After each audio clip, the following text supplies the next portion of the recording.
പുസ്തകത്തിലെ പ്രസിദ്ധമായിരിക്കുന്ന ഒരു വേദഭാഗത്ത് നിന്ന് ഒരു വാക്യം വായിച്ചുകൊണ്ട് ആ ഭാഗത്തോട് ബന്ധപ്പെട്ട ചില കാര്യങ്ങൾ ചിന്തിക്കാൻ കർത്താവിൽ ആഗ്രഹിക്കുന്നു. ഈ ആമുഖ ചിന്തയായി 1 ശമൂവേൽ 9-ാം അധ്യായത്തിന്റെ 6-ാമത്തെ വാക്യം ഞാൻ നിങ്ങളെ വായിച്ചു കേൾപ്പിക്കാം. 1 ശമൂവേൽ 9-ാം അധ്യായം അതിന്റെ 6-ാമത്തെ വാക്യം വായിച്ചു കേൾപ്പിക്കാം. സഭായോഗത്തോടുള്ള ബന്ധത്തിൽ 6-ാം വാക്യം ഇങ്ങനെയാണ്: അതിന് അവൻ, ഈ പട്ടണത്തിൽ ഒരു ദൈവപുരുഷനുണ്ട്, അവൻ മാന്യനാകുന്നു, അവൻ പറയുന്നതെല്ലാം ഒത്തുവരും, നമുക്ക് അവിടെ വരെ പോകാം, നാം പോകുവാനുള്ള വഴി അവൻ പക്ഷേ പറഞ്ഞു തരുമെന്ന് അവനോട് പറഞ്ഞു. ലാസ്റ്റ് വാചകം ഞാൻ ഒന്നോടെ ആവർത്തിക്കാം.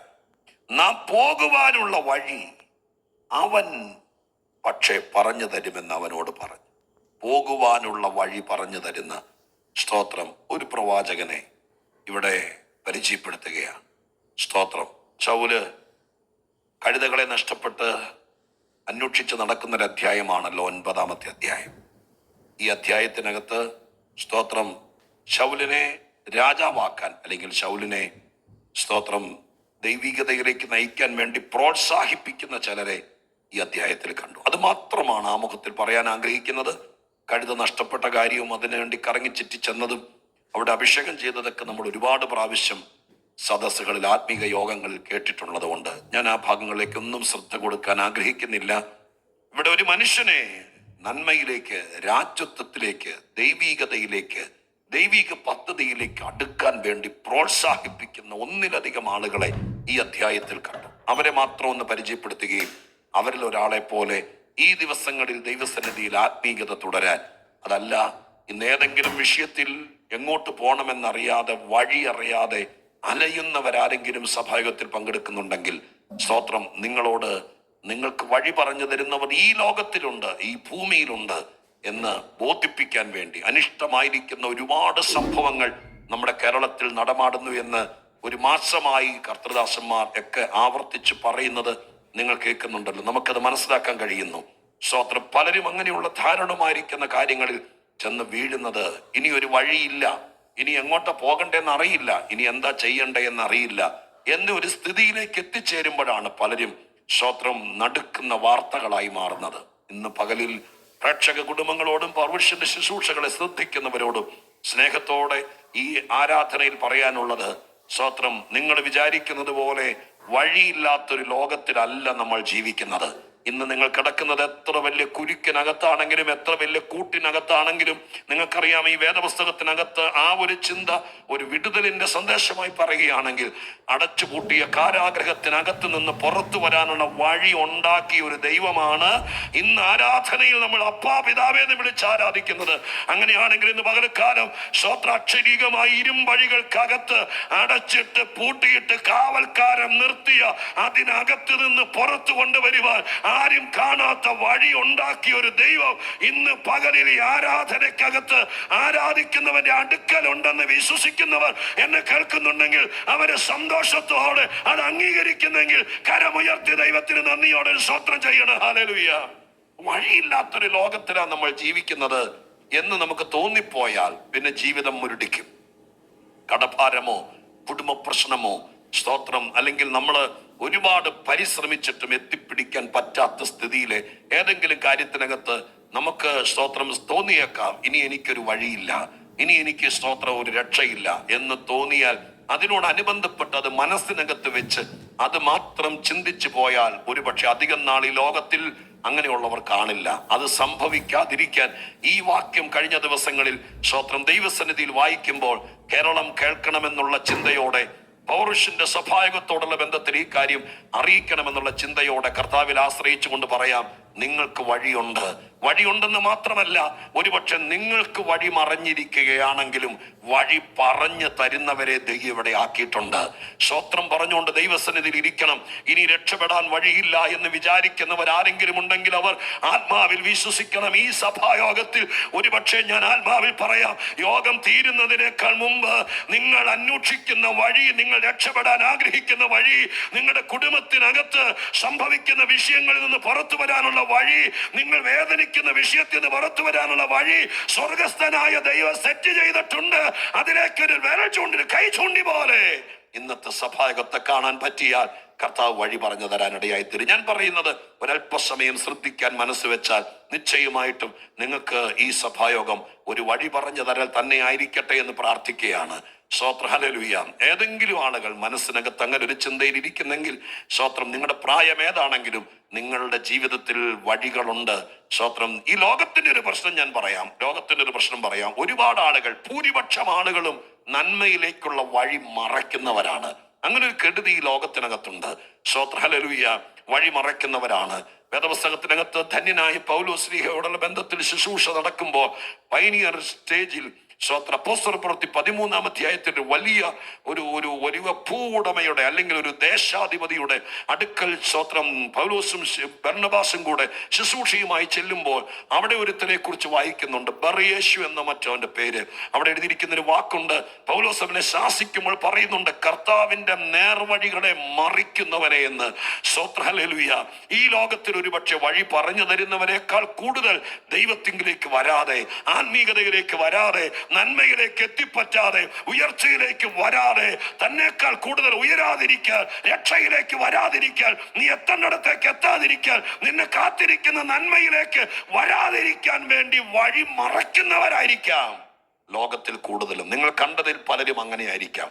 പക്ഷെ ദൈവം എവിടെയൊക്കെയോ വലിയ പട്ടണ മധ്യത്തിൽ പൊക്കവിളക്കുകൾ സ്ഥാപിച്ചിട്ടുള്ളത് പോലെ ശ്രദ്ധിച്ച് സൂക്ഷിച്ച് അന്വേഷിച്ചാൽ വഴി പറഞ്ഞു തരുന്ന പലരും ഈ ലോകത്തിലുണ്ടായിരിക്കും. സ്തോത്രം. ഞാൻ ഈ വാക്യത്തിലേക്ക് തന്നെ, ഈ അധ്യായത്തിലെ ചില ഭാഗങ്ങളിലേക്ക് തന്നെ വരാൻ ആഗ്രഹിക്കുക. 4-5 വാക്യങ്ങൾ, ഈ അധ്യായത്തിന് 9-ാം അധ്യായത്തിന് 4-5 വാക്യങ്ങൾ വായിക്കുമ്പോൾ കാണുന്നത് ഇങ്ങനെയാണ്: അവൻ എഫ്രയീം മലനാട്ടിലും ശാലീശ ദേശത്തും കൂടി സഞ്ചരിച്ചു, അവയെ കണ്ടില്ല. അവർ ശാലീം ദേശത്തോട് സഞ്ചരിച്ചു, അവിടെയും ഇല്ലായിരുന്നു. അവൻ ബെന്യാമീൻ ദേശത്തോട് സഞ്ചരിച്ചു, എങ്കിലും കണ്ടുകിട്ടിയില്ല. സൂഫ് ദേശത്തെത്തിയപ്പോൾ 5-ാമത്തെ പട്ടണത്തിലേക്കാണ് ശൗലും ഭൃത്യനും കൂടി കാല് വെക്കുന്നത്. സ്തോത്രം. നിങ്ങൾ വായിച്ചപ്പോൾ ശ്രദ്ധിച്ചോന്ന് എനിക്കറിയില്ല. അവിടെയൊക്കെ എഴുതിയിരിക്കുന്നത് ഇങ്ങനെയാണ്. സ്തോത്രം. ഒരു പട്ടണത്തിൽ ചെന്നു, സ്തോത്രം, അവിടെ കണ്ടില്ല. അടുത്ത പട്ടണത്തിൽ ചെന്നു, അവിടെയും ഇല്ലായിരുന്നു. സ്തോത്രം, ഹല്ലേലൂയ. അടുത്ത പട്ടണത്തിൽ ചെന്നു, എങ്കിലും കണ്ടുകിട്ടിയില്ല. പേന കയ്യിലുള്ളവർ, അടിവരയിടാൻ താല്പര്യപ്പെടുന്നവർ ആ വാക്കുകളുടെ അടിയിൽ മാത്രം അടിവരയിട്ടാൽ, ആ വാക്കുകളുടെ അടിയിൽ മാത്രം അടിവരയിട്ടാൽ ഒരുപക്ഷെ അത് മാത്രം ഒരു സന്ദേശമായി നിങ്ങൾക്ക് കിട്ടിയേക്കാം. എന്താണ് 3 വാക്കുകൾ? അവയെ കണ്ടില്ല, അവിടെയും ഇല്ലായിരുന്നു, എങ്കിലും കണ്ടുകിട്ടിയില്ല. സ്തോത്രം. 3 വാക്കുകൾ. ഒരുപക്ഷെ ഒന്നിലധികം പട്ടണങ്ങളിൽ, ഒന്നിലധികം സ്ഥാപനങ്ങളിൽ, ഒന്നിലധികം സഭകളിൽ ഒക്കെ കയറി ഇറങ്ങിയവർ ഞങ്ങൾ കേൾക്കുന്നുണ്ടായിരിക്കാം. അവിടെയൊക്കെ കയറി ഇറങ്ങി, സ്തോത്രം, പ്രതീക്ഷിക്കുന്നത് പോലെ കാര്യങ്ങൾ നടന്നില്ല. ഒരുപാട് വാതിലുകളിൽ മുട്ടി, അവിടെയും ഇല്ലായിരുന്നു, അവിടെയും കണ്ടുമുട്ടിയില്ല, കണ്ടുകിട്ടിയില്ല, അവിടെയും ഇല്ലായിരുന്നു എന്നെഴുതിയിരിക്കുന്നത് പോലെ മാത്രമായിരിക്കാം 5 പട്ടണങ്ങൾ എന്ന് പറയുമ്പോൾ നിങ്ങൾ ഓർത്ത് നോക്കിയേ. സ്തോത്രം, ഹല്ലേലൂയ. അത് സ്തോത്രം, 1 കിലോമീറ്റർ ചുറ്റളവിനകത്ത് എന്താണെങ്കിലും 5 പട്ടണം കാണില്ലല്ലോ. നിങ്ങൾ ഇരിക്കുന്ന സ്ഥലം ഏതാണെങ്കിലും ആ സ്ഥലത്തെ 5 പട്ടണങ്ങൾ ഓർത്തു നോക്കി എത്ര കിലോമീറ്ററുകൾ അവർ ചുറ്റി കറങ്ങിയിട്ടുണ്ട്. അവിടെ എങ്ങും കണ്ടെത്തിയില്ല. അവിടെ കണ്ടെത്താത്തത് കൊണ്ട്, സ്തോത്രം, അവർക്ക് കിട്ടേണ്ട നന്മ അവരന്വേഷിച്ചിറങ്ങിയത് കണ്ടെത്താത്തത് കൊണ്ട് മടങ്ങിപ്പോകാമെന്ന് മനസ്സിൽ നിശ്ചയിച്ചപ്പോഴാണ് കൂടെ നടക്കുന്ന ഭൃത്യൻ പറയുന്നത്, ഈ പട്ടണത്തിൽ, ഇപ്പൊ കാലുകുത്തിയിരിക്കുന്ന ഈ പട്ടണത്തിൽ, സ്തോത്രം, ഹല്ലേലൂയ, ഒരു ദൈവ പുരുഷനുണ്ടെന്ന് കേൾക്കുന്നു. അവന്റെ പ്രത്യേകത, സ്തോത്രം, അവൻ പറയുന്നതൊക്കെയും ഒത്തുവരുന്നു. എന്നിട്ട് ആ മനുഷ്യൻ പറയുകയാണ്, അവൻ ഒരു പക്ഷേ നമ്മൾ പോകേണ്ടുന്ന വഴി കാണിച്ചു തന്നേക്കാം, പറഞ്ഞു തന്നേക്കാം. എന്നെ കേൾക്കുന്നവരെ, ആ പ്രയോഗം നിങ്ങൾക്ക് മനസ്സിലായോ? കഴുതയെ കാണിച്ചു തരാമെന്നല്ല പറഞ്ഞത്, നഷ്ടപ്പെട്ടത് നമുക്ക് ചൂണ്ടിക്കാണിക്കുമെന്നല്ല പറഞ്ഞത്, നാം പോകേണ്ടുന്ന വഴി നമ്മളെ കാണിച്ചു തരാം. ഇന്ന് പകല് ഞാനിത് പറയുമ്പോൾ നിങ്ങൾക്ക് എത്ര പേർക്ക് മനസ്സുകൊണ്ട് പറയാൻ പറ്റും? സ്തോത്രം, ഹല്ലേലൂയ. നഷ്ടം വന്നത് എന്തിനാണെന്നറിയാമോ? നീ പോകേണ്ടുന്ന വഴിയിൽ നിന്നെ വിടാനാണ്. ഇന്ന് വരെ വന്ന വഴിയിലല്ല, ഇന്ന് വരെ നടന്ന വഴിയിലല്ല. ആ വാക്കിനെ പകൽക്കാലം വിശ്വസിക്ക്. എനിക്ക് ചില നഷ്ടങ്ങൾ വന്നത്, എനിക്ക് ചില ബ്ലെയിം സംഭവിച്ചത്, എനിക്ക് ചില അപമാനങ്ങൾ വന്നത്, ഞാൻ പോകേണ്ടുന്ന വഴിയുണ്ട്. അത് ഇന്ന് വരെ ഞാൻ കണ്ടിട്ടില്ല. നിന്റെ തലമുറയ്ക്ക്, നിന്റെ പൈതലിന് ഒരു വിഷയം വന്നത്, അവൻ പോകേണ്ടെന്നൊരു വഴിയുണ്ട്. ആ വഴിയിലൂടെ പോകാൻ ദൈവം നിന്നെ ഒരുപാട് സ്ഥലങ്ങളിലൂടെ കയറ്റി ഇറക്കി. അവിടെ എങ്ങും കണ്ടെത്തിയില്ല. മോനെ എന്ന് വിളിച്ച് ഞാൻ ചിലരോട് പറയാം, നീ ഒരുപാട് സ്ഥലത്ത് അപേക്ഷയുമായി ചെന്നു, അവിടെ എങ്ങും നിന്റെ നന്മ കണ്ടെത്തിയില്ല. നീ ഒത്തിരി പേരുടെ അടുക്ക് പ്രാർത്ഥിക്കാൻ ചെന്നു, ഒരു ഗുണം ഉണ്ടായില്ല. അതുകൊണ്ട് ഒരു വഴിയില്ലെന്ന് വിചാരിക്കരുത്. സ്തോത്രം. ഇതിനൊക്കെ അപ്പുറം എവിടെയോ നിന്റെ വഴി കിടക്കുന്നുണ്ട്. കേൾക്കുന്നവർ സ്തോത്രത്തോടെ ദൈവസന്നിധിയിൽ പറഞ്ഞുകൊണ്ടിരിക്കുക, എന്റെ കർത്താവേ, ഞാൻ ചെന്നിടത്തൊന്നും കണ്ടില്ലെങ്കിലും വഴിയില്ലാതിരിക്കില്ല. ഞാൻ പ്രാർത്ഥിക്കാൻ ചെന്നിടത്തൊന്നും എനിക്കൊരു ധാരണ കിട്ടിയില്ലെങ്കിലും ഞാൻ ചെന്നിടത്തെല്ലാം സ്തോത്രം ഒരുപക്ഷെ നന്മയുടെ വാതിലുകൾ കണ്ടില്ലെങ്കിലും എനിക്കൊരു വാതിലുണ്ടെന്ന് വിശ്വസിക്കുന്നവർ, എനിക്കൊരു വഴിയുണ്ടെന്ന് വിശ്വസിക്കുന്നവർ, ഇന്ന് ഞാൻ അകപ്പെട്ടിരിക്കുന്ന വിഷയത്തിനകത്ത് നിന്ന് പുറത്തേക്കൊരു വഴിയുണ്ടെന്ന് വിശ്വസിക്കുന്നവർ, അവരെത്രത്തോളം ദൈവസന്നിധിയിൽ വിശ്വാസം പ്രകടിപ്പിക്കാമോ അതുപോലെ ദൈവസന്നിധിയിൽ മഹത്വത്തോടെ ദൈവസന്നിധിയിലായിരിക്കണം. ഹല്ലേലൂയ. സ്തോത്രം, സ്തോത്രം, സ്തോത്രം. ആ മനുഷ്യനാണ് പറഞ്ഞു കൊടുത്തത്, എൻ്റെ വഴിയില്ല. ഏത് കൂടെ നടക്കുന്ന ഭൃത്യൻ, അദ്ദേഹത്തിന്റെ കയ്യിൽ ഒരു വഴിയുമില്ല. പക്ഷെ വഴി അറിയാവുന്ന ഒരുവനെ ഈ മനുഷ്യൻ അറിയാം. ഇന്ന് പകൽക്കാലം ഞാൻ നിങ്ങളോട് പറയാം, നിങ്ങളുടെ വഴി കാണില്ല, പക്ഷെ ചെയ്യാവുന്ന ഒരു കാര്യം, വഴി അറിയാവുന്ന ഒരുത്തനെ ചൂണ്ടിക്കാണിക്കാൻ പറ്റുമെങ്കിൽ. ഇവിടെ ശൗമേൽ എന്ന പ്രവാചകനെയാണ് ചൂണ്ടിക്കാണിക്കുന്നത്. പക്ഷെ ഇന്ന് പകൽക്കാലം സ്തോത്രം, ഞാൻ നിങ്ങളെ ഓർപ്പിക്കാം, ഏത് തകർച്ചയിൽ നിന്നും പുറത്തു വരാനുള്ള വഴി ഉണ്ടാക്കി തരുന്ന ഒരുവനാണ് കർത്താവായ യേശു. എത്ര പേർക്ക് ഇന്ന് പകൽക്കാലം നിങ്ങൾക്ക് വിശ്വസിക്കാൻ പറ്റും? ഈ സഭായുഗത്തിന്റെ ഹൈലൈറ്റ് ശൗമേലല്ല, ഈ സഭായുഗത്തിന്റെ ഹൈലൈറ്റ് ശൗലല്ല, ഈ സഭായുഗത്തിന്റെ ഹൈലൈറ്റ് ഇവിടെ പ്രസംഗിക്കാൻ വരുന്ന ആരുമല്ല ഷാജി പാസ്റ്ററോ, ജെയിംസ് ചാക്കോയോ, കെ സി ജോൺ സാറോ, ബാബു ചെറിയാൻ പാസ്റ്ററോ ആരുമല്ല. ഇവിടെ പാടുന്നവരല്ല. ഈ സഭായുഗത്തിന്റെ ഹൈലൈറ്റ് ആയിരങ്ങൾക്ക് വഴി പറഞ്ഞു കൊടുത്ത, ആയിരങ്ങൾക്ക് വഴി ആയി മാറിയ, ഇല്ലാത്ത വഴി ഉണ്ടാക്കി കൊടുത്ത നസ്രയനായ യേശു, അവനാണ് സഭായുഗത്തിന്റെ ഏറ്റവും വലിയ ഹീറോ. ഞങ്ങൾ ഇന്ന് പകൽക്കാലം നിങ്ങളോട് പറയുന്നു, ഞങ്ങളുടെ വഴിയില്ല. ഹല്ലേലൂയ. ഈ യോഗം കഴിയുമ്പോൾ എന്നെ ഒന്ന് സഹായിക്കാമോ എന്ന് ഇവിടെ ഇരിക്കുന്ന ആരോടെങ്കിലും ചോദിച്ചാൽ, നിന്നെ സഹായിക്കാനുള്ള വഴി ഞങ്ങളുടെ കയ്യിലില്ല. എന്നാൽ ഞങ്ങൾ ഇന്ന് പകൽക്കാലം പറഞ്ഞു തരാം, നീ കണ്ടെത്താത്ത വഴി, നിന്റെ നഷ്ടങ്ങളെ ലാഭമാക്കുന്ന വഴി, നിന്നെ സന്തോഷിപ്പിക്കാനുള്ള വഴി, നിന്നെ നിത്യതയിൽ എത്തിക്കാനുള്ള വഴി, നിന്റെ നിരാശ മാറാനുള്ള വഴി, നിന്റെ രോഗസൗഖ്യമാകാനുള്ള വഴി, നിന്റെ മക്കൾ അനുഗ്രഹിക്കപ്പെടാനുള്ള വഴി, നിന്റെ കുടുംബം സ്വർഗമാകാനുള്ള വഴി, ആ വഴി അറിയാവുന്ന ഒരുവനുണ്ട്. അത് കർത്താവായ യേശുവാണ്. ഈ പ്രത്യന അത്രേ ചെയ്തോളൂ. സ്തോത്രം. എൻ്റെ വഴിയില്ല സാറേ, പക്ഷേ ഹല്ലേലൂയ, എനിക്ക് വഴി അറിയാവുന്ന ഒരുവനെ അറിയാം. നിനക്ക് വഴി പറഞ്ഞു തരാൻ കഴിയുന്ന ഒരുവനെ അറിയാം. ഇന്ന് പകൽക്കാലം ഞങ്ങൾ പറയുന്നു, യേശുവിനെ അടുത്തറിയ, കർത്താവിനെ അടുത്ത് മനസ്സിലാക്ക്. അങ്ങനെയാണെങ്കിൽ നീ അകപ്പെട്ടിരിക്കുന്ന വിഷയത്തിനകത്ത് നിന്ന് ദൈവം തമ്പുരാൻ 5 പട്ടണങ്ങളിൽ അന്വേഷിച്ചിട്ട് 5 രാജ്യങ്ങളിൽ പോയിട്ട് ഇതുവരെയും നീ നന്നായില്ലെങ്കിൽ, സ്തോത്രം, നിന്റെ സന്തതി, ഞാൻ 5 എന്നുള്ള സംഖ്യ എടുക്കുന്നത് ഇവിടെ കണ്ടത് കൊണ്ടാട്ടോ, 3, 4, 2, 3, നിന്റെ മകനെ 3 കോളേജുകളിൽ മാറി മാറി പഠിപ്പിക്കാൻ വിട്ടിട്ടും ഗുണം വന്നില്ലെങ്കിൽ, ഇന്ന് പകൽക്കാലം സ്വർഗസ്ഥനായ ദൈവത്തിങ്കിലേക്ക് ഞാൻ വിരൽ ചൂണ്ടി കാണിക്കാം. നീ നിന്റെ മകനുമായിട്ട് അവന്റെ കാൽക്കലേക്ക് ചെല്ല്. 5 പോയിട്ട് കാണാത്തത്, സ്തോത്രം, ഇന്ന് പകൽക്കാലം സ്വർഗസ്ഥനായ ദൈവത്തിന്റെ കുരിശിന്റെ ചോട്ടിൽ, ആ ദൈവിക സാന്നിധ്യത്തിൽ, ആരാധനയുടെ നടുവിൽ ദൈവം നിന്നെ, നിന്റെ കുടുംബത്തെ അനുഗ്രഹിക്കാനുള്ള വഴി പറഞ്ഞു തരുന്നവനാണവൻ. ആ ദൈവത്തെ നന്ദിയോടെ സ്തോത്രം ചെയ്യുന്നു. ഹല്ലേലൂയ.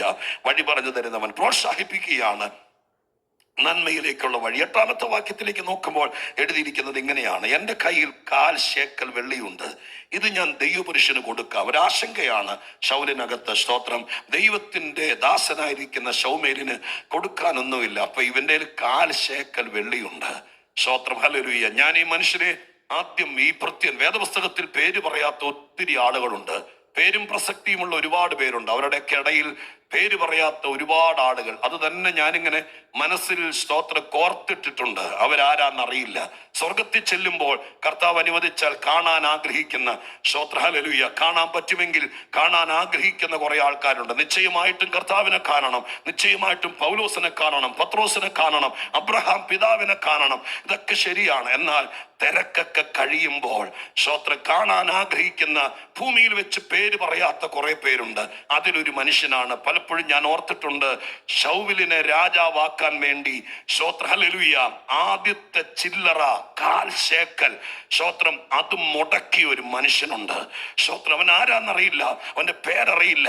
ആ ശൗലിന്റെ വീട്ടിൽ ഹല്ലേലൂയ ഭൃത്യനായി കഴുതകളെ നോക്കാൻ, ചിലപ്പോൾ കഴുതനെ അഴിച്ചു കെട്ടാനും കുളിപ്പിക്കാനും അതിന് ആഹാരം കൊടുക്കാനും വേണ്ടി നിർത്തിയിരുന്ന ഒരു സാധാരണക്കാരനായ വിദ്യാഭ്യാസമില്ലാത്ത മനുഷ്യനായിരിക്കാം. ആ മനുഷ്യനാണ് ഇസ്രായേലിന്റെ ഒന്നാമത്തെ രാജാവാകാൻ വേണ്ടിയിട്ട്, കേൾക്കുന്നുണ്ടോ നിങ്ങൾ? രാജാവാകാൻ വേണ്ടിയിട്ട് 1 കോടി രൂപ ഡൊണേഷൻ കൊടുത്തവനല്ല, 1/4 ശേക്കൽ വെള്ളി കൊടുത്തവൻ. ഇന്ന് പകൽക്കാലം ഞാൻ നിങ്ങളോട് പറയാ, ഒരു 1/4 ശേക്കൽ വെള്ളി കൊടുക്കാമെങ്കിൽ ചിലപ്പോൾ ചിലര് രാജാവായി മാറിയേക്കാം. യേശുവിന്റെ നാമത്തിൽ പറ്റുമെങ്കിൽ ഇന്ന് പകൽക്കാലം മനസ്സൊരുക്കത്തോടെ ദൈവസ്ഥലിൽ പറ, കർത്താവേ, ആരെങ്കിലും സഹായിക്കണമെങ്കിൽ മരിക്കാനിരിക്കുന്ന, ആത്മഹത്യ ചെയ്യാനിരിക്കുന്ന ചിലരെ, ഹല്ലേലൂയ, വഴിയില്ലാത്ത ചിലരെ. ഇതെല്ലാം കഴിഞ്ഞിട്ട് പത്രത്തിൽ പടം വരുമ്പോ ഞങ്ങൾ അറിഞ്ഞായിരുന്നെങ്കിൽ കൊടുക്കായിരുന്നല്ലോ എന്ന് പറയുന്ന ഒരുപാട് പുള്ളികൾ കേരളത്തിലുണ്ട്. ഹല്ലേലൂയ. അതിനേക്കാൾ നല്ലത് പറയാം, ദൈവസന്നിധാനത്തിൽ ദൈവത്തോട് പറ, കർത്താവേ, എൻ്റെ ഒരു 1/4 ശേക്കൽ വെള്ളി എൻ്റെ മോൻ അയച്ചു തന്നതിരിക്കുന്നുണ്ട്. കർത്താവേ, എൻ്റെ ഒരു 1/4 ശേക്കൽ വെള്ളി ഷീറ്റ് വിറ്റതിന്റെ ബാക്കി ഇരിക്കുന്നുണ്ട്. ഇപ്പോൾ ഈ മാസം എനിക്ക് അതിന് വലിയ ചെലവൊന്നുമില്ല. ആരെങ്കിലും രാജാവാകാൻ, ആരെങ്കിലും രക്ഷപ്പെടാൻ, ആരെങ്കിലും വിടുവിക്കപ്പെടാൻ, ആരെങ്കിലും സ്വർഗത്തിൽ പോകാൻ, ആരെങ്കിലും സൗഖ്യമാകാൻ എൻ്റെ ഇരിക്കുന്ന 1/4 ശേക്കൽ ഞാൻ തരാൻ കർത്താവേ, ആളെ ചൂണ്ടിക്കാണിച്ചാൽ മതി എന്ന് പറയാൻ നിങ്ങൾ തയ്യാറാകുകയാണെങ്കിൽ സ്വർഗത്തിൽ ചെല്ലുമ്പോൾ ഞാൻ വിശ്വസിക്കുന്നു, ഇത് പോട്ടെ, പക്ഷെ അവന്റെ തലയിൽ അഭിഷേക തൈലം വീഴാൻ, ഒരു ദൈവദാസന്റെ മുമ്പിലേക്ക് അവനെ എത്തിക്കാൻ, ഹല്ലേലൂയ, എന്റെ പോക്കറ്റിൽ മടിശീലയിൽ തുണിയുടെ തുമ്പത്ത് കെട്ടിക്കൊണ്ട് നടന്ന 1/4 ശേക്കൽ അവന്റെ സമ്പാദ്യമായിരിക്കാം, അവന്റെ സ്വപ്നമായിരിക്കും, ചിലപ്പോൾ അവന്റെ കൊച്ചിന് വേണ്ടി അവൻ കരുതി വെച്ചിരുന്നതായിരിക്കാം. അതെടുത്ത് ശൗലിന് വേണ്ടി മുടക്കി ആ മനുഷ്യനെ ഓർക്കുമ്പോൾ എങ്ങനെ ദൈവത്തെ സ്തുതിക്കാതിരിക്കാൻ പറ്റും? ഇന്ന് പകൽക്കാലം നിങ്ങളിലേക്ക് നോക്കാമോ? ഹല്ലേലൂയ. അപ്പച്ചൻ തന്ന കാശ് കൊണ്ട് മാത്രം മുതലാളിയായവരുണ്ടെങ്കിൽ അവരെ ഓർത്ത് പ്രത്യേക സ്തോത്രം ചെയ്യുന്നു. സഹായിക്കാൻ ആരുമില്ലാത്ത കാലത്ത് ഹല്ലേലൂയ, രക്തബന്ധങ്ങളല്ലാത്തവർ, നമ്മുടെ ആരുമല്ലാത്തവർ മോന്റെ കയ്യിൽ ഇത് ഇരിക്കട്ടെ എന്ന് പറഞ്ഞ് തന്ന ചിലരെയെങ്കിലും നിങ്ങൾക്ക് ഓർക്കാൻ പറ്റുമെങ്കിൽ 260-ാമത്തെ വീട്ടിലെ സഭായോഗത്തിൽ അവരെ ഓർത്ത്, ഇന്നലകളിലേക്ക് ഓർത്ത്, അവരെ ഓർത്ത് ദൈവത്തിനൊരു സ്തോത്രം ചെയ്യാൻ പറ്റുമെങ്കിൽ കരമുയർത്തി. അങ്ങനെ ചിലരെന്റെ പുറകിലുള്ളത് കൊണ്ടാണ് ഇന്ന് ഇങ്ങനെയാകാൻ പറ്റിയത്. 1/4 ശേക്കൽ. ഞാൻ പറയുന്നു, പ്രോത്സാഹിപ്പിക്കുന്ന ചിലരുണ്ട് കേട്ടോ. നിന്റെ ശരിയായിരിക്കാം, നിന്റെ കയ്യിലിരുന്നത് നിന്നെ പേർഷ്യയെ കൊണ്ടാന്നൊക്കെ പറഞ്ഞുകൊണ്ട് ബൈബിളും കൊണ്ട് വന്നവൻ മേടിച്ചോണ്ട് പോയവർ ഈ കൂട്ടത്തിൽ കാണും. അത് നിന്റെ വിധി എന്ന് വിചാരിക്ക്, അല്ലെങ്കിൽ നീ കൊണ്ട് കേസ് കൊടുക്ക്. പക്ഷെ ഇതിനിടയിൽ ഞാനൊരു കാര്യം പറയാം, 1/4 ശേക്കൽ വെള്ളി കൊണ്ട് നിന്നെ രാജാവാക്കുന്നവരും ഇതിനകത്തുണ്ട്. മറ്റേത് മാത്രം പറഞ്ഞ് വഴി അടക്കരുത്, ഇതിനകത്തുണ്ട്. ആരുണ്ട്? ഹല്ലേലൂയ. തുണിത്തുമ്പിൽ കെട്ടിക്കൊണ്ട് നടക്കുന്ന 1/4 ശേക്കൽ വെള്ളി എടുത്ത് തന്നിട്ട് മോൻ രക്ഷപ്പെട്ടു എന്ന് പറഞ്ഞ് നിനക്ക് വേണ്ടി 1/4 ശേക്കൽ വെള്ളി ദൈവദാസന് കൊടുക്കാൻ വേണ്ടി മനസ്സുള്ളവരും ഈ മാർഗത്തിനകത്തുണ്ട് സഹോദരങ്ങളെ. അതുകൊണ്ട് ഇന്ന് പകരക്കാലം നീ കരയണ്ട, നീ ഭാരപ്പെടണ്ട. നിന്റെ ജീവിതത്തിനകത്ത് വഴിയുണ്ട്. ആ വഴി ദൈവമായ കർത്താവ് ഈ സഭായോഗം തീരുന്നതിനേക്കാൾ മുമ്പ് സർവശക്തനായ ദൈവം നിന്റെ വീട്ടിൽ ആളെ വിട്ട് 1/4 ശേക്കൽ പോലും നിന്റെ കയ്യിൽ കാണില്ല. പക്ഷെ അതും മുടക്കാൻ മനസ്സുള്ളവനെ ദൈവം കരുതിയിട്ടുണ്ട്. നീ ഉയരാൻ വേണ്ടി സ്വർഗം അത് കരുതിയിട്ടുണ്ട്. ഹല്ലേലൂയ. ഞാൻ ദൈവത്തിന് സ്തോത്രം ചെയ്യും. ഞാനൊരു കൂട്ടരെയും കൂടി കാണിച്ചു തരാം കേട്ടോ, ഒരു കൂട്ടരെയും കൂടി കാണിച്ചു തരാം. എനിക്കത് ഹല്ലേലൂയ ഒരു ഉപവാസ പ്രാർത്ഥനയിലോ മറ്റോ പ്രസംഗിച്ചായിരുന്നെങ്കിൽ ഞാൻ ചിലപ്പോൾ അധിക സമയം എടുത്ത് വിശദീകരിക്കാമായിരുന്നു. ഹല്ലേലൂയ. ഞാൻ ഈ സ്തോത്രം 11-12 വാക്യം കൂടി ഒന്ന് പറഞ്ഞിട്ട്, 12-13 വാക്യം കൂടി 12-13 വാക്യം കൂടി പറഞ്ഞ് ഞാൻ അവസാന ഭാഗത്തേക്ക് വരാം കേട്ടോ. അവരവരോട് ഉണ്ട്, അതാ നിങ്ങളുടെ മുമ്പിൽ വേഗം ചെല്ലുവീൻ. ആ വാക്ക് നടക്കട്ടെ, അതാ നിങ്ങളുടെ മുമ്പിൽ വേഗം ചൊല്ലുവീൻ. പേനയുണ്ടെങ്കിൽ അത്രയും ഭാഗത്തിൽ അടി മാത്രം വരയിട്, വാക്യം പറഞ്ഞുതരാം. അതാ നിങ്ങളുടെ മുമ്പിൽ വേഗം ചെല്ലുവിൻ. ഇന്ന് പൂജാഗിരിയിൽ ജനത്തിന്റെ വക ഒരു യാഗമുള്ളത് കൊണ്ട് അവൻ ഇന്ന് പട്ടണത്തിൽ വന്നിട്ടുണ്ട്. നിങ്ങൾ പട്ടണത്തിൽ കടന്ന ഉടനെ അവൻ പൂജാഗിരിയിൽ ഭക്ഷണത്തിന് പോകും മുമ്പേ നിങ്ങൾ അവനെ കാണണം. അവർ യാഗത്തെ അനുഗ്രഹമാക്കേണ്ടത് കൊണ്ട് അവൻ ചെല്ലുവോളം ജനം ഭക്ഷിക്കുകയില്ല. അതിന്റെ ശേഷം മാത്രമേ ക്ഷണിക്കപ്പെട്ടവർ ഭക്ഷിക്കുകയുള്ളൂ. വേഗം ചെല്ലുവീൻ, ഇപ്പോൾ അവനെ കാണാം.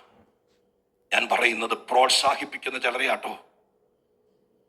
ഭൃത്യൻ കാൽ ശേക്കൽ വെള്ളി കൊടുക്കാൻ തയ്യാറായപ്പോൾ ശൗലും ഭൃത്യനും കൂടി ഞാൻ സഭായോഗം തുടങ്ങിയപ്പോൾ പറഞ്ഞതുപോലെ പതുക്കെ മല ചവിട്ടി കയറാൻ തുടങ്ങുക. അങ്ങനെ മല ചവിട്ടി കയറുമ്പോൾ ബാല്യക്കാരത്തികളായിരിക്കുന്ന ചില സഹോദരിമാർ വെള്ളം കോരാൻ വേണ്ടി വരുന്നു. ഞാൻ പറഞ്ഞല്ലോ, ഇവരൊക്കെ വലിയ ഈ വലിയ പ്രൗഢമായ പുസ്തകത്തിന്റെ പ്ലാറ്റ്ഫോം കീഴടക്കിയ വലിയ പടുകൂറ്റൻ കഥാപാത്രങ്ങളോ ഹീറോയിനോ ഒന്നുമല്ല. മിന്നി മറഞ്ഞു പോയ താരങ്ങൾ വേദപുസ്തകത്തിനകത്ത്. വെള്ളം കോരാൻ വരുന്ന ചില ബാല്യക്കാരത്തികൾ. ഭാഗ്യം കൊണ്ട് അവരോടാണ് ചോദിച്ചത്. ഈ പട്ടണത്തിനൊരു ദർശകനുണ്ടെന്ന് കേട്ടു. ദർശകൻ അവിടെ എങ്ങാനുണ്ടോ? ചോദിച്ച മാത്രയിൽ നമ്മുടെ നാട്ടിലെ കുറെ ആൾക്കാരുണ്ടല്ലോ, സ്തോത്രം, പ്രാർത്ഥനയ്ക്ക് പോകാൻ നേരത്ത് പൗരുഷനിലേക്കാ പോകുന്നതെന്ന് പറഞ്ഞ സ്ഥിരം ഇപ്പൊ അവിടെയാണോ പോകുന്നതെന്ന് ചോദിക്കുന്ന മൂപ്പത്തികൾ. സ്തോത്രം. അവരെ പോലത്തെ ചേച്ചിമാരായിരുന്നെങ്കിൽ ഇവൻ രാജാവാകൂല്ലായിരുന്നു. പക്ഷേ ആദ്യമായിട്ട് വന്ന രണ്ട് ചെറുപ്പക്കാർ ദർശകൻ അവിടെ ഉണ്ടോ എന്ന് ചോദിച്ചപ്പോൾ അവര് പറഞ്ഞ വാക്ക് കേട്ടോ. സ്തോത്രം. അവര് പറഞ്ഞ വാക്കിതാണ്. അവർ പ്രോത്സാഹിപ്പിക്കുക. അവരവരോട്, ഇതാ നിങ്ങളുടെ മുമ്പിൽ, നിങ്ങളുടെ മുമ്പിൽ, വേഗം ചെല്ല്, വേഗം ചെല്ല്. രണ്ടാവർത്തിയ സഹോദരിമാർ പറയുന്നു. അവരെ സല്യൂട്ട് ചെയ്യണം എവിടെയെങ്കിലും വെച്ച് കണ്ടാൽ. സ്തോത്രം. പ്രാർത്ഥനയ്ക്ക് വന്നവരെ പോലും വണ്ടി നിറക്കി തിരിച്ച് വീട്ടിൽ വിട്ടിയ ആൾക്കാരുണ്ടെന്നാ കേൾക്കുന്നത്. സ്തോത്രം. അവരവരുടെ പണി ചെയ്യട്ടെ. പക്ഷേ ഇവിടെ വെള്ളം കോരാൻ വന്നവർ ഈ ശൗലിനോട് പറയുക, ദർശകന്റെ അടുക്കിലേക്ക് പോകുന്ന വഴി വെച്ച് പറയും, വേഗം ചെല്ല്, ഇതാ നിങ്ങളുടെ മുമ്പിൽ. ഞാൻ നിങ്ങളോട് പറയട്ടെ, 5 സ്ഥലങ്ങളിൽ വഴിയില്ലാതെ നടത്തവൻ ഇപ്പൊ എവിടെ എത്തി? ഇതാ നിങ്ങളുടെ മുമ്പിൽ വഴിയുണ്ടാവും. യേശുവിന്റെ നാമത്തിൽ ഈ സഭായോഗത്തിൽ ഞാൻ പറയാം, സ്തോത്രം, നീ ഒന്ന് ശ്രമിച്ചാൽ ഇതാ ഞങ്ങൾ പറയും ഒരു ദിവസം, നിന്റെ മക്കൾ പറയും ഒരു ദിവസം, നിന്നെ എതിർത്തവർ പറയും ഒരു ദിവസം, നീ ഭാരപ്പെട്ടെടുത്ത് പറയും ഒരു ദിവസം, സ്തോത്രം, നീ മരിക്കുകയുള്ളൂ, നീ ഗുണം പിടിക്കത്തില്ല എന്ന് പറഞ്ഞവര് ഒരുപക്ഷെ പറയും. ഇവിടെ സഹോദരിമാരാ പറഞ്ഞത്. അവര് പറയും, ഇതാ നിന്റെ മുമ്പിൽ വഴി വന്നിരിക്കുന്നു, ഇതാ നിന്റെ മുമ്പിൽ സാധ്യത വന്നിരിക്കുന്നു, ഇതാ വേഗം ചെല്ല്, വേഗം ചെല്ല്.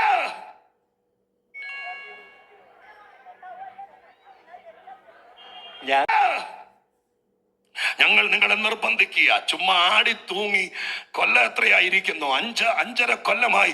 സ്തോത്രം. ഞങ്ങളിത് ആവർത്തിച്ച് പറയുന്നു. പിന്നെ ആടിയിരിക്കുന്നവരോട് പറയുക, വേഗം ചെല്ല്, ഇനി താമസിക്കരുത്, മാർച്ച് മാസം തീരുന്നത് വരെ വെച്ചോണ്ടിരിക്കരുത്.